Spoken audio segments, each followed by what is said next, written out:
Hello and welcome to the October 24th edition of ASU-TV News. I'm Kirstin May. And I'm Austin Heislip.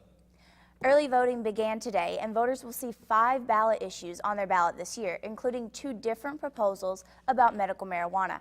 I took a look at both of those issues to find out their differences and how they might affect this election. Issue 6 is the Medical Marijuana Amendment. Issue 7 is the Medical Cannabis Act. They would both make marijuana legal for medicinal purposes, but political science professor Dr. William McLean says there are some important differences between the two. Issue 6, I think, probably has the better chance of passing than Issue 7.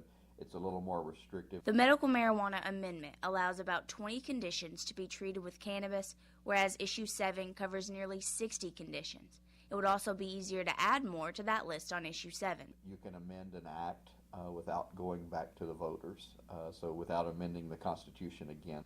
There's also a provision in Issue 7 that lets any patient living farther than 20 miles from a dispensary grow their own marijuana. People become worried about sort of the not in my backyard syndrome. I don't want my next door neighbor growing marijuana around my children. This is not the first time medical marijuana has been on the ballot.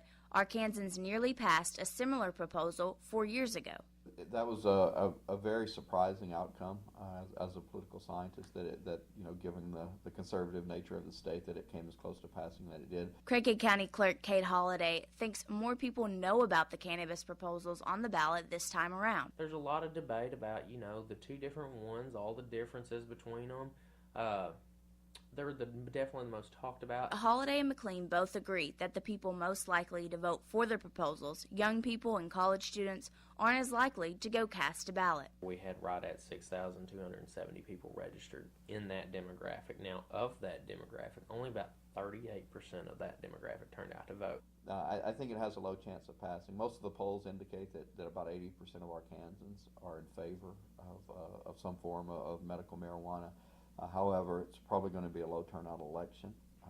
Young voters are not very excited about either of the presidential candidates. Both men say what's important is letting your voice be heard whichever way you vote on these issues. Kirstin May, ASU-TV News. Dr. McLean explained that if both issues pass, the Constitution says the one with the most votes for it will take effect.